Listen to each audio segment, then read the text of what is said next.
is the foundation of good communication. And it's something that we all need to practice a little bit. In our modern world, with a million different pulls on our attention and opportunities to be distracted, I think we can all empathise a little bit with our young children who struggle to concentrate. My name is Bryony Rust and I'm a speech and language therapist, and in this video I'm going to share with you 5 things that you can do to help build your child's attention and listening skills. So the best place to start is to give your full attention. How you show up to an activity affects how your child does also. So if you're sitting down to play and you have half an eye on your phone and half an eye on the telly, then your child will also give you half of their attention. I'm not saying throw away all your digital devices, but I am suggesting that you're mindful about how you choose to use them and when. Set aside 5 minutes with your child when the telly is off and the phone is on aeroplane mode and you're sitting there together, both practicing giving each other your full attention. There's no fooling children, they pick up on our levels of attention. My second suggestion is one that I'm sure you also give your children quite a lot. Don't interrupt. It's really valuable for children to be able to follow through their train of thought to its natural conclusion. So this is why we often talk about following your child's lead. So when you're playing together, avoid the temptation to suggest that you move on to something else or to switch up the play. Every time we start a new activity, we have to shift our attention.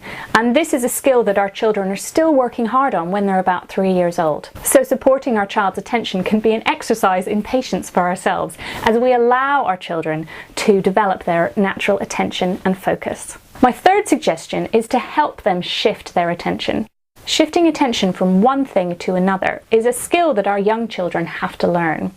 Even if it's as simple as focusing on building that tower and then shifting my attention to listen to what mum is saying, this is something that many children need help with, and you can help them to do so. In the early years, it's hard for children to integrate their visual information and their auditory information, and they can often only pay attention to one thing at a time.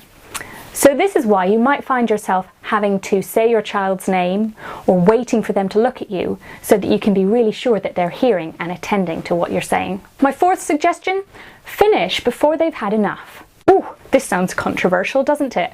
Here we are talking about extending their attention and concentration, and now I'm suggesting that you cut an activity short. Well, this is about playing the long game for your child's attention and building positive associations with your focused, structured time together. If you're doing a structured activity with your child, like a lotto board or a puzzle, then rather than eking out every last minute of their attention, focus on having a short quality period of time together so that you establish some positive attention that you can build on over time. 5 minutes of quality, attentive time together is better than 10 minutes of battling for your child's attention. You can plan for this by having your puzzle half made up, or by just sharing one lotto board together instead of working through 2 at the same time. You're tuned into your child and you know when your child's attention span is flagging. So when you sense this, you can take this as your cue to amp it up a gear for a final moment and say, let's just get one more done and then we're finished. So that you're ending it on a positive note and you're not trying to stretch beyond really their attention capacity.